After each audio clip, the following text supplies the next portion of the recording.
Great. I think we can skip intros with these folks.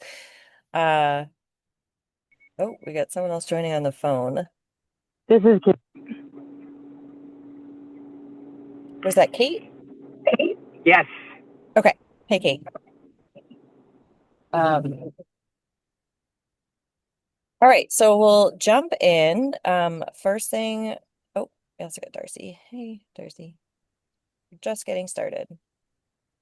Hey, sorry, my computer was slow to boot up this All morning. good. Um, so first thing, oh, let me put our agenda in the chat again. So first thing is updates on Main Street Slater. So CRMC is sending out the Ascent application because they provided the approval at the June meeting and still waiting to hear back from Army Corps about archaeology in section. It says 160. Do you mean 106?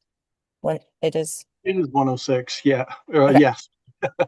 Yeah. I did hear from Tracy Sylvia at CRMC earlier this week, and it's being drafted right now. So she expected it would be out by the end of the week. So we might see it in the next couple days. If not, it'll be next week. So that's that. And then we did get the actual water quality certification approval from RIDEM as well this week. And I think I had noted that we got the right physical alteration permit letter, basically, and it's a process that the contractor will have to follow relative to traffic control and bonding and insurance and all that stuff when the construction phase starts. So all the pieces are in place. Just waiting on Army Corps, and I haven't heard back from Alex for Army Corps and where that stands. But I'll check in again the next week. So, yeah, all good on that front. Right. Great. Yeah. And I know that there's like this difference between like the state's water quality certification and the 401 certification. Does it have both? Well, basically, our water quality cert is, delegated to the state to implement the federal requirement. Army Corps still retains overall jurisdiction, but they kind of interface in a way.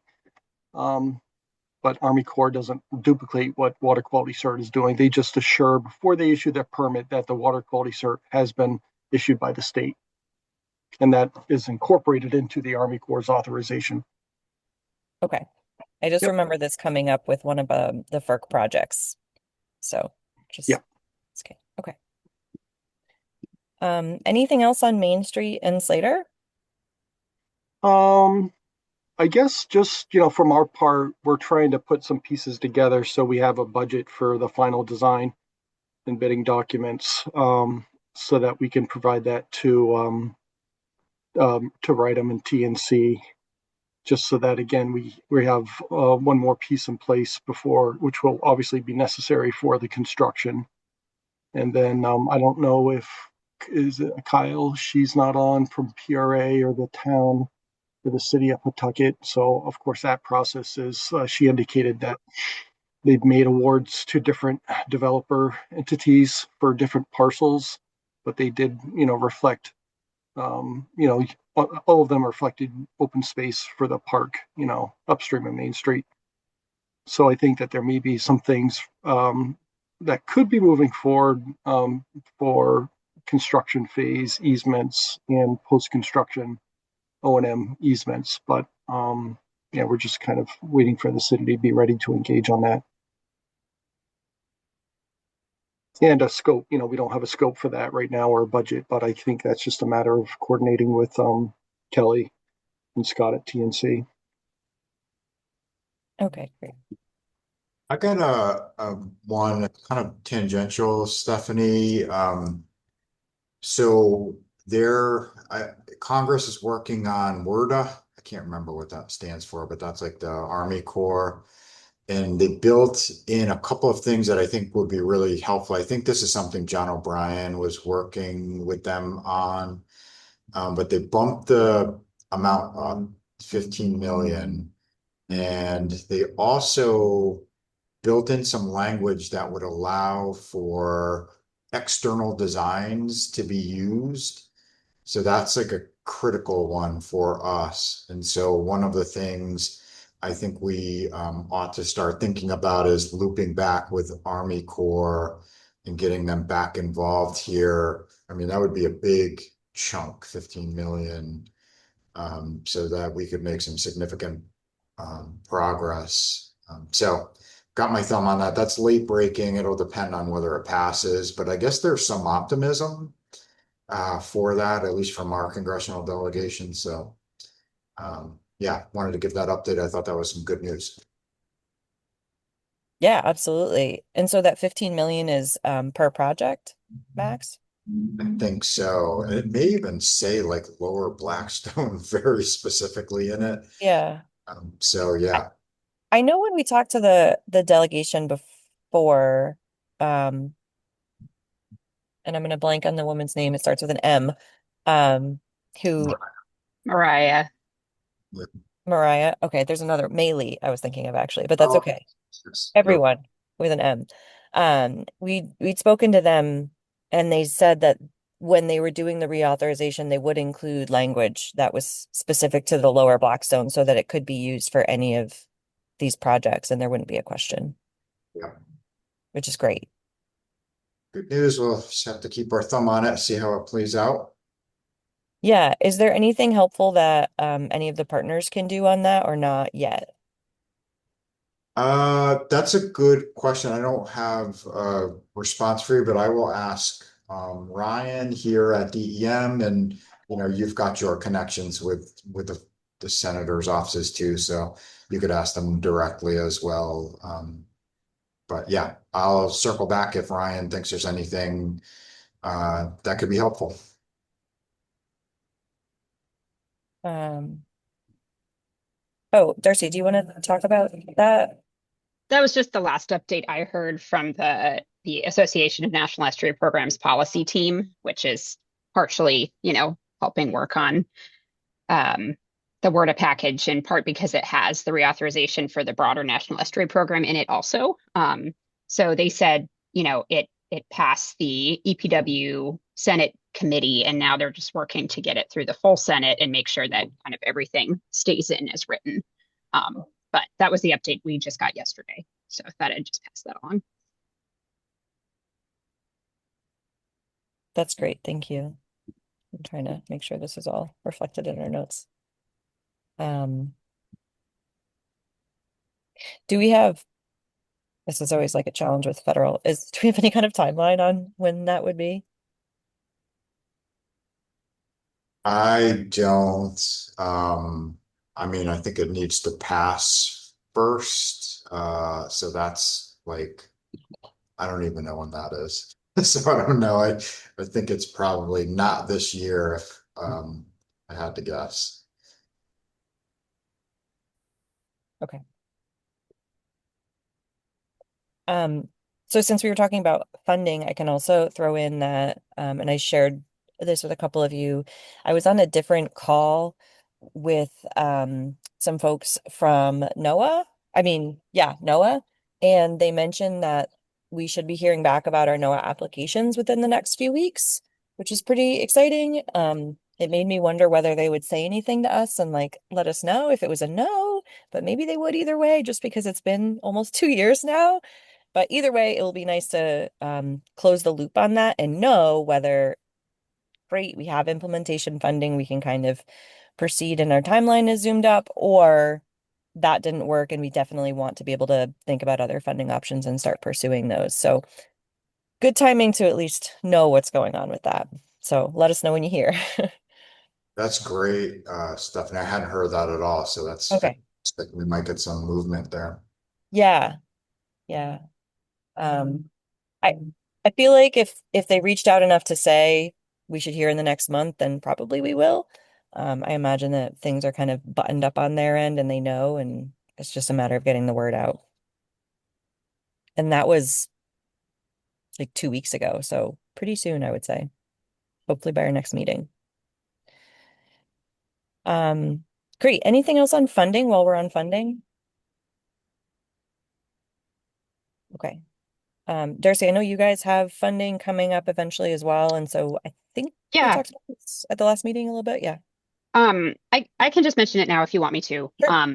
Which actually this coming week we're going to be releasing a funding opportunity for the estuary programs last year of infrastructure dollars. And so that'll be like about 875,000 that we're able to release, and we're looking for um design, planning, engineering, permitting projects, but it's a pretty broad brush. So it's, our past RFPs have been pretty specific to a topic, but this one we're kind of casting the net pretty wide since it's our last year.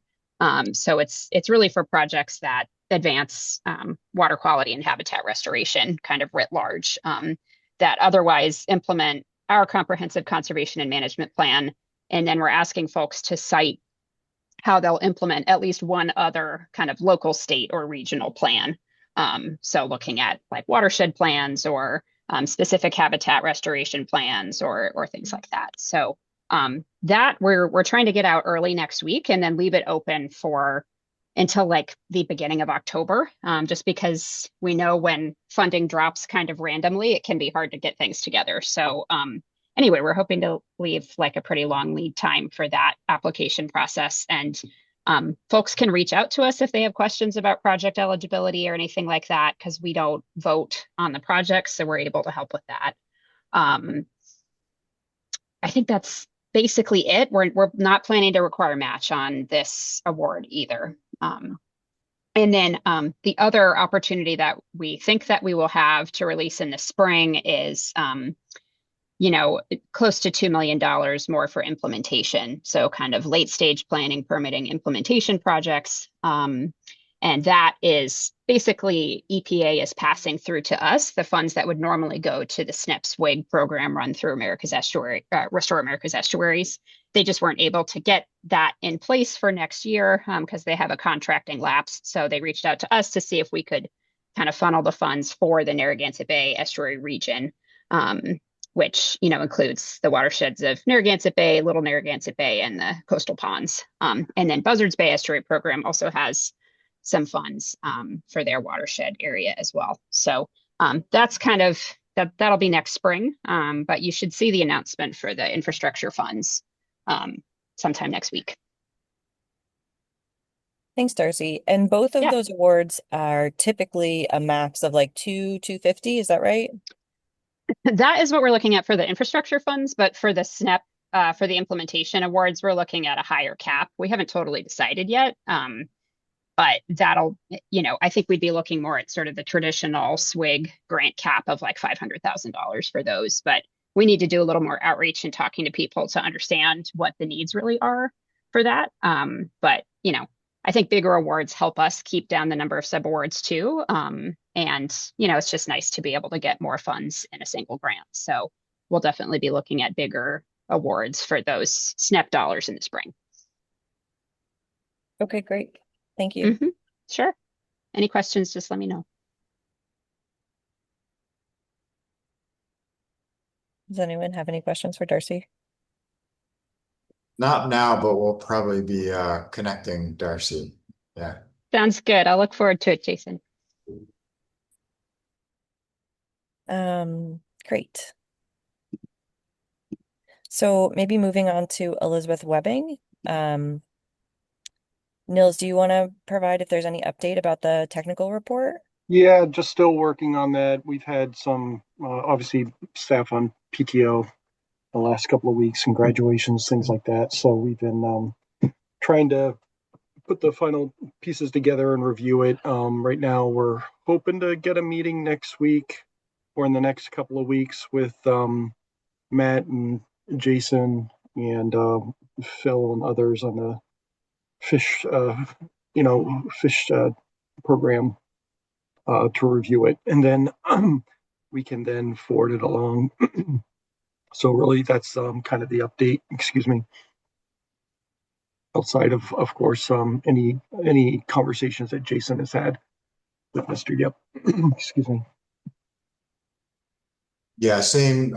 Thanks, Neil. Same for me. Just working to get, it's a challenging time of year to schedule a meeting. So we're trying, poor Matt is pulling his hair out, trying to find us all a time. I think we're maybe honing in there.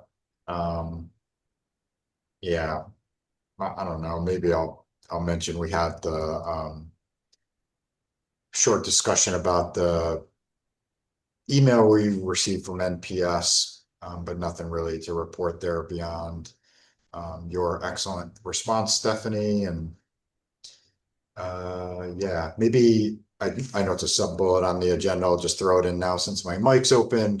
I have not heard back from Lewis yet, but I have reached back out to him to try and finalize with him whether they're comfortable.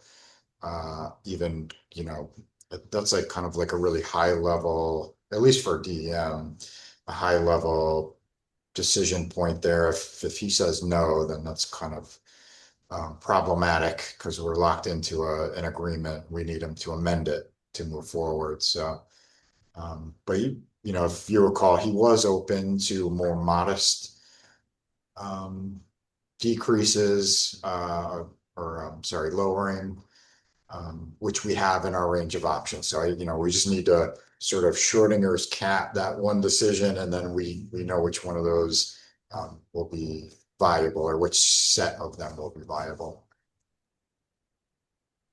Yeah, absolutely. I have no relationship with Lewis yet. I've never met him, but if it's ever helpful to have a third party there to just talk about some of those benefits and the collaborative can maybe speak a little bit more freely about the recreational piece and our goals in hopes of working directly with him on that. Just let me know when we're happy to attend. Okay. There may be like an opportunity. We have been, I'm developing, he's great. I'm developing a relationship with him. A couple of things, whenever I do talk to him, he owns an enormous amount of property, a lot of it abutting the river. And so and he always brings up, hey, maybe we could do something with this area. He's got like a big swath of property north or upriver of the Pawtucket Town Hall, all along the river. And so I think there's like, he's looking to do something with that property. So there's probably some opportunities there. I don't have like a project idea in mind yet, but there's always like rec grants and maybe there's some portage opportunities there and things like that. So we should maybe when he contacts me back, I'll suggest that like a meeting, not about Elizabeth Webbing, but about some of these other things. See if he's interested. I don't know how busy he is right now or whatever, but so yeah, good idea, Stephanie, and I'll kind of float that to him, see what he says. Yeah, sure. That sounds good. Thanks. We're also happy to meet on site and just kind of like show what we do now and how improvements could be made.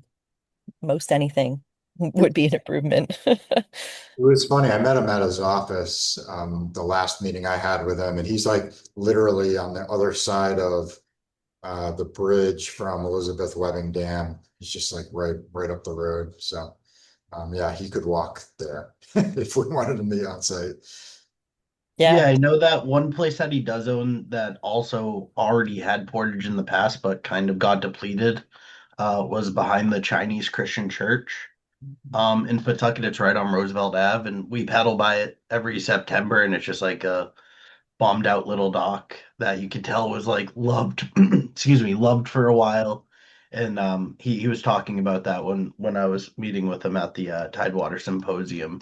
But yeah, he also owns like up at Chocolate Mills. Like he pretty much said he's like, I own the Riverway. And it's like you really do. Like you invested in this well before anyone wanted to. So like good on you and happy to have him as a partner for sure. So yeah, anytime that we can meet with them, and yeah, I think not always talking about Elizabeth Webbing is a great idea where it's like we're not always just badgering him about one dam and one portage and trying to go where he would see it fit. And we can put that into the context, not even a fish passage, but we have our NIFWIF grant that we're talking with lots of different folks about access and restoration and goals and just sort of making sure that what we're putting in that plan is reflective of what people actually want. So we have met with some other business owners, and it wouldn't be like an odd thing. So if it's helpful for us to send something, let me know too. Okay. So the last part of Elizabeth Webbing, I think is maybe just mentioning that cultural resources piece. Um, so for, I can't, I don't think we talked about this at our last meeting, right? So between the last meeting and this, we got an email from the National Park Service saying that they'd heard that the full removal of Elizabeth Webbing was likely to be the preferred design. It like scored the best in the alternatives analysis, and they were really concerned about losing the historic structure of the dam itself. Um, and they kind of started bringing in some other parties to talk about that, like the SHPO, and we sort of felt that was a bit premature because we don't even have this technical memo officially stating that it's the preferred alternative yet, let alone starting a 60% design or having permit documents or having anything really to share. So it is premature, but it's good to know that it's a concern. And so I responded to that email just saying like if they wanted to meet with us and talk about like what are some um opportunities to still go through with the fish passage project of removal, but also how can we respect that structure and, incorporate in maybe some of the blocks that make up the dam as seating areas or have like an archway over where the dam was to sort of commemorate that location or, something like that, but working together on it. I haven't gotten a response yet, so I offered that this meeting could be a conversation, or if they wanted to set something up separately, it could be. I've also chatted with Nancy from the Narragansett in between, and she said that she will also talk to Eric and the Park Service about what the tribe's priorities are and how they see the project. Um, I know we've also heard from the Nipmuc that, they've always said they wanted to go back to as natural as we can. So hopefully we'll be able to kind of bring these different pieces together and agree on something that can respect the sort of more modern industrial history, but also respect that pre-colonial history as well. Um, Anything else on Elizabeth Webbing? Okay. Anything else on any other hydro dam projects happening? I've not heard anything, Stephanie. This came up recently, someone else asking about, in particular, the one drop Yeah. project, and it's been total silence on my end. And I don't think there's been any like, permitting slash any FERC process stuff going on either. Because we have folks that pay attention to that. So nothing I've heard of. I wonder if it would be worth following up with NBC, because that was like the last thing that we heard was the commission had said this would interfere with our CSO project, and therefore, like, we can't risk this multi-billion dollar investment for your hydro project. I don't know if they would have communicated anything specifically to NBC or if they would talk to us about it. Yeah, I could ask Jenna Jaguar, our legal counsel, who's been working on this. I think she's the person who sent the letter, I think is a colleague of hers. So I can have her check in, see if Okay. they've heard anything. So I'll do that. Thank you.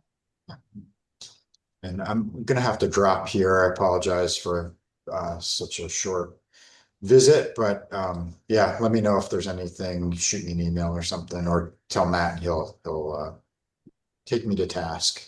I don't think you're missing out on anything. We have like events left and then we'll wrap up. So it's a quick meeting today, I think. Very good. Nice to Thank see you, you. Bill. Yeah, bye-bye. Okay, great. So I'll make that note about one drop. Um, yeah, unless anyone has anything else, the last thing was events updates. outreach, and we got our video from Dave Lawler, who does the Run of the Mills videography. He made a video for the Fish Passage project, and he came to the parade, but also took some other footage and made it kind of a more general video about Fish Passage and not just the parade itself. I don't, do you guys want to watch it together? I think it's like 3 minutes long. Yeah? Okay. Let me open it and then share my screen.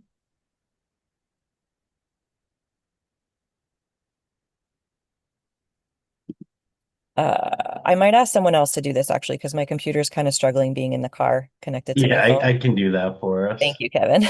No problem.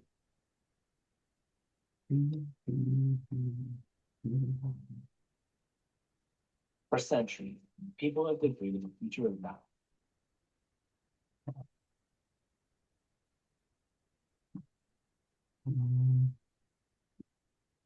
Here's that.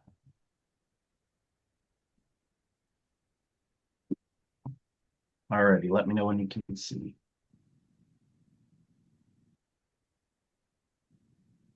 There you go. There you go. Alrighty.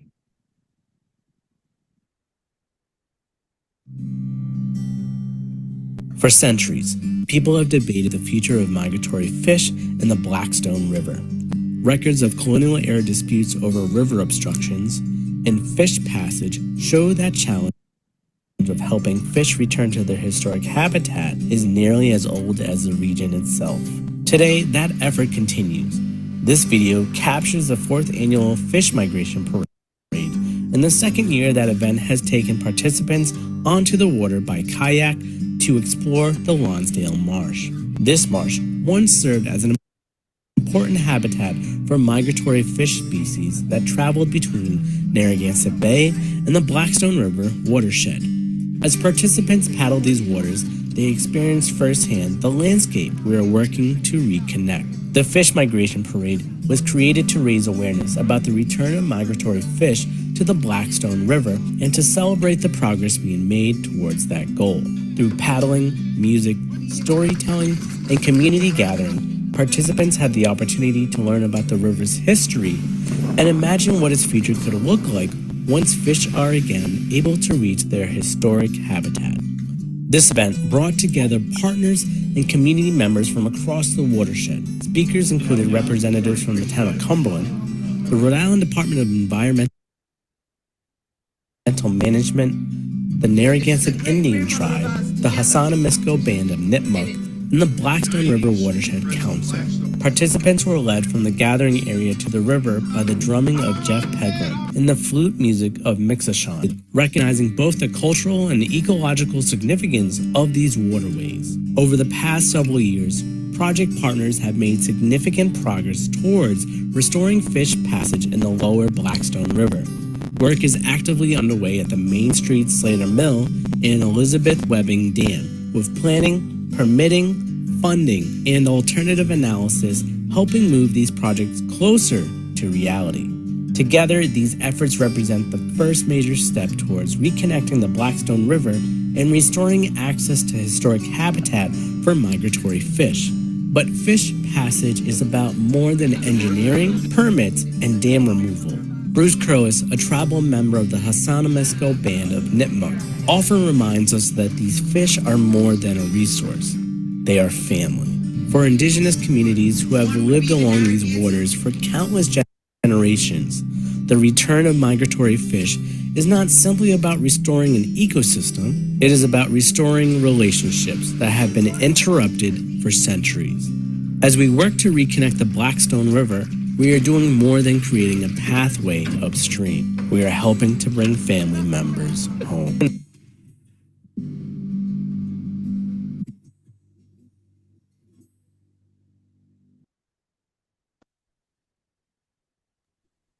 Thank you for sharing that. I really, and also huge kudos to Kevin for writing that narrative. Like, good job trying to bring it all together in 3 minutes. Nice job.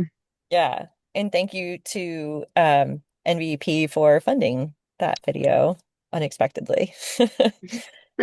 Um, what was I going to say? So, yeah, that's on our website and it's on our YouTube channel, but yeah, we're glad to have more videos about this project and kind of making it a little more interactive and interesting. Um, does anyone have any other comments, questions, thoughts in general?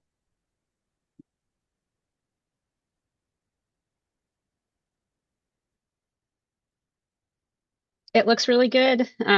We're going to put it in our newsletter next week for that, little bit of extra reach that it can get you guys to highlight the great work and the super fun event. Thank you. That's great. Hmm. Um, Wonderful. So this is sort of not relevant for you guys as much, but the collab, we're very excited that we just heard this week that we were awarded a Massachusetts Division of Ecological Restoration Partnership Grant Award. So we're now like designated as a restoration partner with the state, and we'll get a lot more technical assistance with them and be working on projects in Massachusetts. So now we're going to keep trying to find more money to continue working in Rhode Island specifically. So um, yeah, working on it. We know we have to work on both sides. Hooray. Yeah. It's very exciting because it's like 5 to 10 years of ongoing funding and support. So it's a game changer for us. So we're not going anywhere, I guess is the point. Is that right? So how does the award work? I mean, I saw the press release with like the amount, but is that the amount over 5 to 10 years, or how does it work? No, it's just for the first year. Oh wow. Um, Okay. it's sort of like the SNEP network where Uh-huh. you become a partner and you're signed on for a 5-year contract, but you Hmm. recreate your scope and the amount of money each year and figure Oh out. wow. Yeah. Oh, that's great. That's even bigger than I thought. That's amazing. Yeah, yeah. No, it kind of ramps up. So we got 122 for the first year, and that's actually a very low amount for the Mhm. program. We're kind of like in between stage 1 and 2. And then as the program grows and we sort of transition more into implementation, it will grow significantly. So you can see the other partnership awards that have been around for a few years, we're getting more like 300 something thousand dollars a year because a lot of that money is going towards engineering, design, and permitting of projects. Yeah. And then at the end of it, it kind of ramps down again with the assumption that, okay, you're established, you can get funding from all of these other different sources, and you don't necessarily need this program. So, yeah, it's pretty exciting. It's like 5 years, and then you have an option to kind of sign on for another 5 years. Sweet.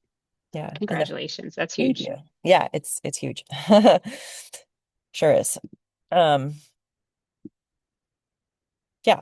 Anyway, we also just put in a grant request to the Rhode Island Foundation specifically to work more on this fish passage project and to continue our community engagement and not just relying on BEP for that funding. So we'll see if we get that one. But I think that's all the updates that we have. Our next meeting will be August 20th, and I think we will anticipate going back to Zoom and in person for that one, unless we have other scheduling challenges. So Great meeting. Thank you. great. All right. Thanks, everybody. See you next month. And hopefully we have NOAA news. Yeah. Okay. Bye, Bye, everybody. everybody. Hi, everyone.